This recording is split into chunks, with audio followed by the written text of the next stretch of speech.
তোমরা সকলে দেখছো তোমাদের প্রিয় YouTube channel AIR academy. AIR একাডেমিতে তোমাদের সকলকে স্বাগত জানাই। আজকে আলোচনা করব ডব্লিউপি কলকাতা পুলিশ ক্লার্কশিপের জন্য অত্যন্ত গুরুত্বপূর্ণ কিছু জিকের কোশ্চেন, যেগুলো অনেকবার রিপিটেশন হয়েছে তোমাদের পরীক্ষায়। এবং এই কোশ্চেনগুলো নিয়ে আলোচনা করছি কারণ তোমাদের পরীক্ষার আর বেশি দিন নেই, তোমাদের হাতে মোটামুটি আর 1.5 থেকে 2 মাস আছে, ঠিক আছে? তো যত মাত্রায় তোমরা এখানে তোমরা রিভিশন মারবে, যত মাত্রায় তোমরা রিভিশনটা করবে, তত তোমাদের এখানে লাভ হবে। আর অবশ্যই আমাদের চ্যানেলটা সাবস্ক্রাইব করে নেবে যদি আমাদের চ্যানেলে নতুন হয়ে থাকো। বেল আইকনটা প্রেস করে রাখবে নোটিফিকেশান পাওয়ার জন্য। আর ভালো লাগলে অবশ্যই লাইক করবে, আগে ক্লাসটা দেখো তারপর ভালো লাগার কথা। আচ্ছা, ফার্স্ট কোশ্চেন আছে আমাদের আজকে, হলদিঘাটের যুদ্ধ। হলদিঘাটের যুদ্ধ কত সালে হয়েছিল? First question 1556, 1565, 1576, 1586। তো রাইট অ্যান্সার হবে 1576 সালে কিন্তু আমাদের হলদিঘাটের যুদ্ধ অনুষ্ঠিত হয়েছিল। কোথায়? এটা হচ্ছিল আমাদের হলদিঘাটের যুদ্ধ 1576-এ। এখানে কার কার মধ্যে হয়েছিল এক্সট্রা পয়েন্টগুলো একটু দেখে নিই। মেবারের রানা প্রতাপ এবং মুঘল বাহিনীর সম্মিলিত যুদ্ধ হয়েছিল কিন্তু এই 1576-এ হলদিঘাটের যুদ্ধ। কার সাথে? মেবারের যে রানা প্রতাপ ছিলেন এবং মুঘল বাহিনীর সাথে কিন্তু আমাদের এই হলদিঘাটের যুদ্ধ হয়েছিল, ঠিক আছে? আচ্ছা, পরবর্তী আমাদের দ্বিতীয় কোশ্চেন আছে, সেকেন্ড কোশ্চেন আছে আমাদের, city of palace. City of palace অর্থাৎ সিটি অফ প্যালেস কাকে বলা হয়? জয়পুরকে, কলকাতাকে, হায়দ্রাবাদকে, না দিল্লিকে? তো সিটি অফ প্যালেস বলা হয় কিন্তু আমাদের কলকাতাকে। ওয়েস্ট বেঙ্গল, যার রাজধানী কলকাতা, আগে কিন্তু আমাদের city of palace, city of joy বলা হয়, ঠিক আছে? এগুলো কিন্তু কলকাতাকে বলা হয়। পরবর্তী আমাদের নেক্সট যেটা কোশ্চেন আছে, তার আগে কিছু গুরুত্বপূর্ণ পার্ট আমরা দেখে নিই। জয়পুর। জয়পুরকে আমরা কি বলে থাকি? পিঙ্ক সিটি বা গোলাপি শহর কিন্তু আমরা বলে থাকি জয়পুরকে। পরবর্তী আছে আমাদের বেঙ্গালুরু। বেঙ্গালুরু তোমাদের অন্ধ্রপ্রদেশের যে বেঙ্গালুরু, সেটা কিন্তু আমাদের বলে থাকি আমরা ভারতের সিলিকন ভ্যালি অর্থাৎ সিলিকন ভ্যালি অফ ইন্ডিয়া বলে থাকি আমরা বেঙ্গালুরুকে। আবার আমরা এখানে কিন্তু বিজ্ঞাননগরী বলে থাকি বেঙ্গালুরুকে। আবার ইলেকট্রনিক্সের শহর বা আইটি হাবও কিন্তু আমরা বেঙ্গালুরুকে বলে থাকি। ওকে, মুম্বাইকে আমরা কি বলি? মুম্বাইকে আমরা বলি কিন্তু বাণিজ্য নগরী। ভারতের বাণিজ্য নগরী কিন্তু আমরা মুম্বাইকে বলে থাকি, ঠিক আছে? এগুলো গুরুত্বপূর্ণ ইনফরমেশান, এগুলো কিন্তু তোমাদের বারবার পরীক্ষায় চলে এসেছে। আচ্ছা, পরবর্তী কোশ্চেনে যাওয়ার আগে আমাদের ইউটিউব চ্যানেল, যেখানে তোমরা ক্লাসটা দেখছো, আমাদের ইউটিউব চ্যানেল যেটা এআইআর একাডেমি, এই চ্যানেলটা তোমরা এখনই সাবস্ক্রাইব করে নেবে। এবং আমাদের টেলিগ্রাম চ্যানেল এআইআর একাডেমি, সেখানে তোমরা জয়েন হয়ে যাবে এই পিডিএফটা পাওয়ার জন্য। ওকে, আর অন্যান্য নোটিফিকেশানগুলো সব কিছু কিন্তু এখানে তোমরা পেয়ে যাবে। ওকে, তো এখনই তোমরা সেখানে জয়েন হয়ে যাবে। আচ্ছা, পরবর্তী আমাদের যেটা কোশ্চেন আছে, পরবর্তী 3 নম্বর যে কোশ্চেন আছে আমাদের, ভারতের জাতীয় পতাকার নকশা। ভারতের জাতীয় পতাকার নকশা কে তৈরি করেছিলেন? ভারতের জাতীয় পতাকার নকশা কে তৈরি করেছিলেন? অপশান আছে তোমাদের, পিঙ্গালি ভেঙ্কাইয়া, অ্যানি বেসান্ত, বঙ্কিমচন্দ্র চট্টোপাধ্যায়, পদ্মনাভন। তো এটা যেটা রাইট অ্যান্সার হবে অপশান নম্বর এ, কিন্তু রাইট অ্যান্সার হবে পিঙ্গালি ভেঙ্কাইয়া। ইনি কিন্তু ভারতের জাতীয় পতাকার নকশা সেটা কিন্তু তিনি তৈরি করেছিলেন, ঠিক আছে? আচ্ছা, অনেকবার কিন্তু দিয়ে দেয় ভারতের জাতীয় পতাকার নকশার যে রেশিও, সেটা কিন্তু 3:2 অনুপাতে আমাদের ভারতের জাতীয় পতাকার নকশাটা আছে। ওকে, আচ্ছা, পিঙ্গালি ভেঙ্কাইয়া সম্পর্কে যদি আমরা দেখে নিই, পিঙ্গালি ভেঙ্কাইয়া তিনি ছিলেন অন্ধ্রপ্রদেশের একজন বিখ্যাত ব্যক্তি। কোথাকার না? অন্ধ্রপ্রদেশে তিনি একজন বিখ্যাত ব্যক্তি ছিলেন। আচ্ছা, পরবর্তী আমাদের কোশ্চেন আছে, পথের পাঁচালী। পথের পাঁচালী এই গ্রন্থটি রচয়িতা কি? পথের পাঁচালী গ্রন্থের রচয়িতা কে? বিভূতিভূষণ বন্দ্যোপাধ্যায়, সত্যজিৎ রায়, বুদ্ধদেব গুহ, নাকি আশাপূর্ণা দেবী? তো পথের পাঁচালী এটি কিন্তু বিভূতিভূষণ বন্দ্যোপাধ্যায়ের কিন্তু পথের পাঁচালী, ঠিক আছে? পথের পাঁচালী বিভূতিভূষণ বন্দ্যোপাধ্যায়। নেক্সট আমাদের পরবর্তী কোশ্চেন আছে কি, ফিফা থেকে কোশ্চেন আছে, প্রথম ফিফা বিশ্বকাপ কত সালে অনুষ্ঠিত হয়েছিল? অর্থাৎ ফার্স্ট ফিফা ওয়ার্ল্ড কাপটা যেটা হয়েছিল সেটা কত সালে হয়েছিল? 1930, 1924, 1958, না 1950? তো যেটা তোমাদের রাইট অ্যান্সার হবে 1930 সালে কিন্তু প্রথম ফিফা ওয়ার্ল্ড কাপ যেটা তোমাদের অনুষ্ঠিত হয়েছিল, ঠিক আছে? তোমাদের জন্য একটা কোশ্চেন কমেন্টে অবশ্যই রাখছি। কোশ্চেনটা হচ্ছে 2026-এর যে ফিফা ওয়ার্ল্ড কাপ হতে চলেছে, এটা কোথায় হতে চলেছে, ঠিক আছে? এটা কমেন্টের মাধ্যমে জানাবে। আচ্ছা, এখানে তোমাদের এক্সট্রা পয়েন্ট হিসেবে আমরা দেখে নিই যে বিশ্বকাপটি অনুষ্ঠিত হয়েছিল কিন্তু প্রথম 1930-এ। কত বললাম? 1930-এ ফিফা ওয়ার্ল্ড কাপটা হয়েছিল কোথায়? এই উরুগুয়েতে, ঠিক আছে? এই উরুগুয়েতে কিন্তু প্রথম ফিফা ওয়ার্ল্ড কাপটা হয়েছিল। উরুগুয়ে এবং আর্জেন্টিনা এই দুই প্রতিপক্ষের দল, এতে উরুগুয়ে 4-2 গোলে আর্জেন্টিনাকে হারিয়ে তারা বিশ্বকাপটা জিতেছিল। কি বললাম? তাহলে কি তোমরা জানতে পারলে এখান থেকে? 1930 সালে প্রথম যে আমাদের ফিফা ওয়ার্ল্ড কাপটা অনুষ্ঠিত হচ্ছে উরুগুয়েতে। এখানে কিন্তু উরুগুয়ে এবং আর্জেন্টিনার মধ্যে খেলাটা হয়েছিল ফাইনাল খেলা, যেখানে আর্জেন্টিনাকে হারিয়ে উরুগুয়ে কিন্তু জয়লাভ করছে, ঠিক আছে? এটাও কিন্তু অত্যন্ত গুরুত্বপূর্ণ।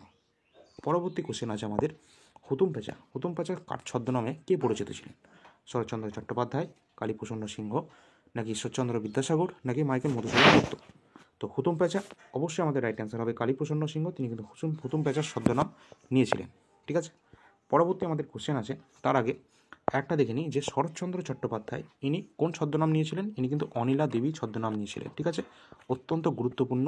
অনিলা দেবী ছদ্মনামটি কার ছিল? এটা কিন্তু শরৎচন্দ্র চট্টোপাধ্যায় ছিল। ঠিক আছে, তিনি একজন মেল, কিন্তু একজন ফিমেল ক্যারেক্টারে তিনি ছদ্মবেশ নিয়েছিলেন। ওকে, আচ্ছা, পরবর্তী সম্মিলিত রাষ্ট্রপুঞ্জের অর্থাৎ ইউনাইটেড নেশনসের যে সিকিউরিটি কাউন্সিল অর্থাৎ নিরাপত্তা পরিষদ, এটা অত্যন্ত গুরুত্বপূর্ণ। নিরাপত্তা পরিষদ, ইউনাইটেড নেশনসের সিকিউরিটি কাউন্সিল, এর স্থায়ী বলেছে স্থায়ী সদস্যের সংখ্যা অর্থাৎ দেশের সংখ্যা কত? তোমরা জানো এখানে কিন্তু টোটাল 15টা ইউনাইটেড নেশনসের সিকিউরিটি কাউন্সিলের সদস্য সংখ্যা, যার মধ্যে 5টা কিন্তু তোমাদের হচ্ছে স্থায়ী এবং তোমাদের 10টা কিন্তু হচ্ছে তোমাদের অস্থায়ী। ঠিক আছে, তো রাইট অ্যান্সার হবে কত? 5টা কিন্তু তোমাদের স্থায়ী সদস্য সংখ্যা, অস্থায়ী বললে হতো 10, টোটাল হতো কিন্তু 15। এখানে কি বলেছে দেশগুলো কী কী একবার আমরা দেখে নেবো। এই যে 5টা স্থায়ী সদস্য রাষ্ট্র, সেগুলো কী কী? মার্কিন যুক্তরাষ্ট্র বা America, France, Russia, England, China. তো কী কী আছে? মার্কিন যুক্তরাষ্ট্র, ফ্রান্স, রাশিয়া, ইংল্যান্ড এবং চায়না। এগুলো কিন্তু তোমাদের পরীক্ষায় বারবার জিজ্ঞাসা করা হয় যে তোমাদের ইউনাইটেড নেশনসের সিকিউরিটি কাউন্সিল বা নিরাপত্তা পরিষদের যে দেশগুলো নিম্নের মধ্যে কোনটি বা নিম্নের মধ্যে কোনটি নয়। ঠিক আছে, 4টে করে অপশান দিয়ে দিল। এই ধরনের কোশ্চেনগুলো তোমাদের খুব জিজ্ঞাসা করা হয় এসএসসির ফিল্ডে, এসএসসি সিআইএসএল, সিজিএল এবং এমটিএসের পরীক্ষাগুলোতে। সুতরাং অত্যন্ত গুরুত্বপূর্ণ তোমাদের আপকামিং ডব্লিউপি, কেপি এবং ক্লার্কশিপের জন্য। ঠিক আছে, পরবর্তী বলেছে রাষ্ট্রপুঞ্জের সদর দপ্তরটা কোথায় অবস্থিত? এটা কিন্তু অত্যন্ত গুরুত্বপূর্ণ। আমেরিকার নিউ ইয়র্ক। কোথায় বললাম? আমেরিকার নিউ ইয়র্কে কিন্তু অবস্থান করছে এর সদর দপ্তর অর্থাৎ হেডকোয়ার্টার। ঠিক আছে, আচ্ছা, পরবর্তী আমাদের যেটা কোশ্চেন আছে পরবর্তী যে কোশ্চেনটা বলেছে আমাদের, বর্তমানে আমাদের সৌরজগতের যে শীতলতম গ্রহ, সেই বর্তমানে শীতলতম গ্রহ কোনটি? তো অপশান আছে তোমাদের বুধ, নেপচুন, ইউরেনাস, বৃহস্পতি। তো রাইট অ্যান্সার যেটা হবে সেটা কিন্তু ইউরেনাস। ইউরেনাস হচ্ছে আমাদের বর্তমানে সৌরজগতের শীতলতম গ্রহ এবং এটাকে কিন্তু সবুজ অর্থাৎ গ্রিন প্ল্যানেট নামেও কিন্তু আমরা চিনি। ঠিক আছে, ইউরেনাসকে। আর বুধও কিন্তু আমাদের সবথেকে সূর্যের সবথেকে কাছের গ্রহ বুধ। ঠিক আছে, এবং সবথেকে ছোটো গ্রহ বুধ। ঠিক আছে, এগুলো সবথেকে দেখে রাখবে। আর বৃহস্পতির কথা বললে বৃহস্পতি কিন্তু তোমাদের সবথেকে সৌরজগতের সবথেকে বড় গ্রহ হচ্ছে আমাদের বৃহস্পতি। আচ্ছা, ঠিক আছে, চলো পরবর্তী যে নেক্সট কিছু কি পয়েন্ট আছে, আরও কিছু কি পয়েন্ট যেগুলো রয়েছে আমাদের। মঙ্গল গ্রহকে কিন্তু লাল গ্রহ বলা হয়, এটা তোমরা মনে রাখবে। পরবর্তী আছে পৃথিবীকে বলা হয় কিন্তু নীল গ্রহ, এবং পৃথিবীর যমজ গ্রহ বলা হয় কিন্তু আমাদের শুক্র গ্রহকে অর্থাৎ ভেনাস যে প্ল্যানেট, এটাকে কিন্তু আমাদের বলা হয় পৃথিবীর যমজ গ্রহ। ঠিক আছে, আবার সন্ধ্যা তারা বা শুকতারাও বলা হয় কিন্তু এই ভেনাসকে। ঠিক আছে, আচ্ছা, আর যদি বলি সবথেকে হটেস্ট প্ল্যানেট কোনটা? এই হটেস্ট প্ল্যানেট অর্থাৎ সবথেকে সৌরজগতের যে তোমাদের সবথেকে কী বলে ওটা উষ্ণতম গ্রহ, সেটাও কিন্তু এই ভেনাস হবে আমাদের রাইট অ্যান্সার। ওকে, হটেস্ট প্ল্যানেট। আচ্ছা, পরবর্তী যে কোশ্চেন আছে আমাদের, ভারতের সর্বপ্রাচীন পর্বতমালা কোনটি? ভারতের সর্বপ্রাচীন পর্বতমালা নীলগিরি অপশান আছে, নীলগিরি, হিমালয়, আরাবল্লী না বিন্দু। তো এটা যেটা রাইট অ্যান্সার হবে, ভারতের সর্বপ্রাচীন কিন্তু আমাদের হিমালয় পর্বতমালা, আরাবল্লী পর্বতমালা, যেটা হচ্ছে তোমাদের কী আছে সর্বপ্রাচীন পর্বতমালা, যেটা তোমাদের ধীরে ধীরে ক্ষয়জাত হচ্ছে। ঠিক আছে, আচ্ছা, আরাবল্লী পর্বতের সর্বোচ্চ শৃঙ্গ গ্রন্থের নাম আরাবল্লী পর্বতের সর্বোচ্চ শৃঙ্গের নাম কি? অপশান কি আছে? উত্তর হবে কিন্তু তোমাদের গুরুশিখর।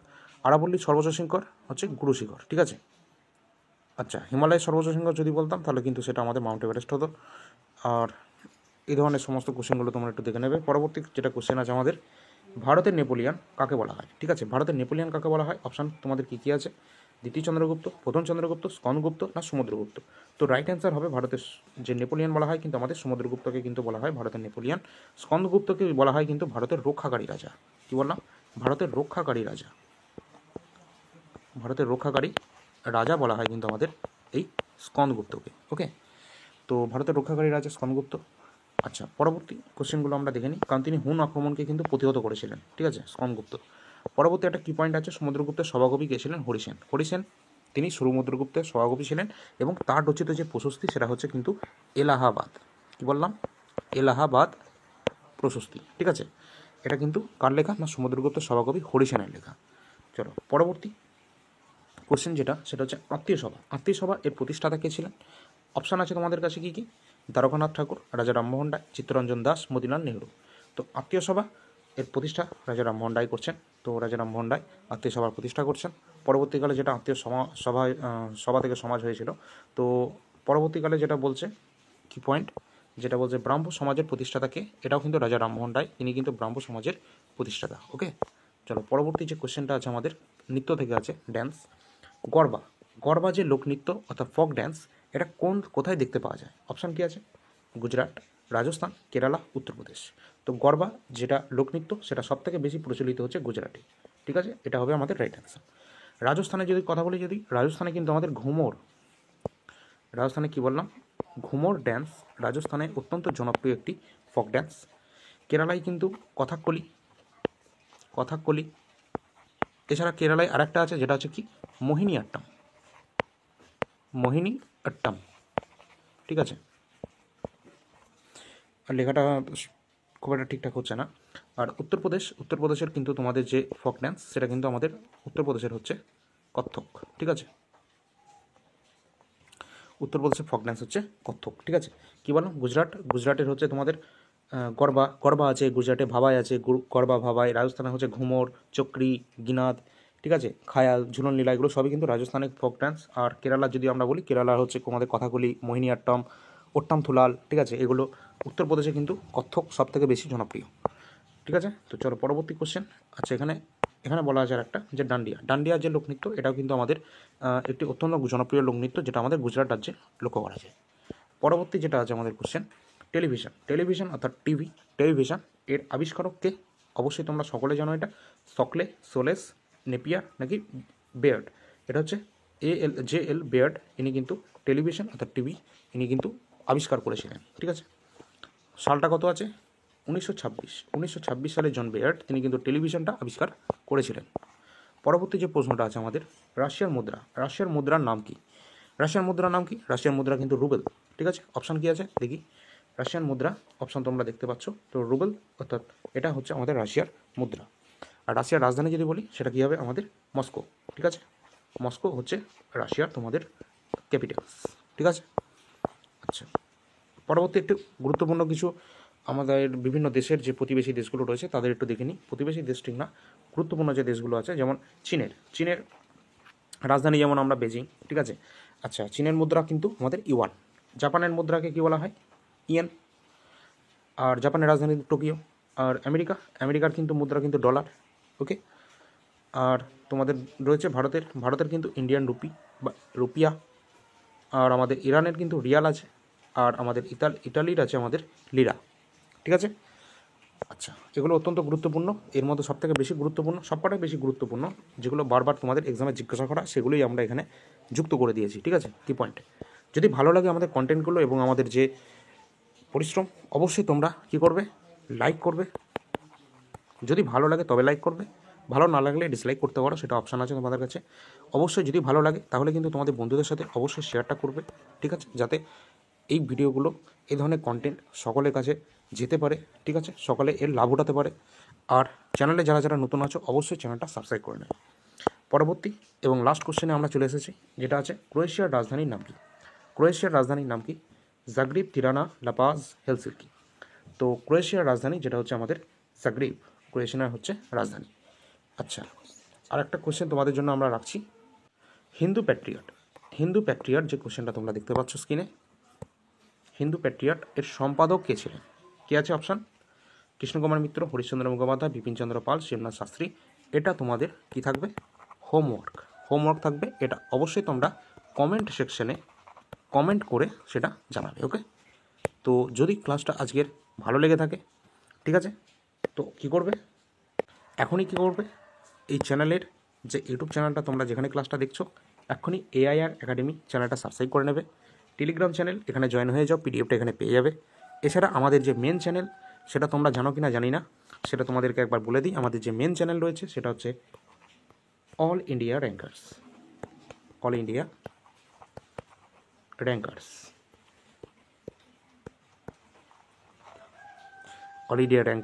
যেটা AIR বলে রয়েছে, সেটাতে তোমরা এখনই যুক্ত হয়ে যাবে।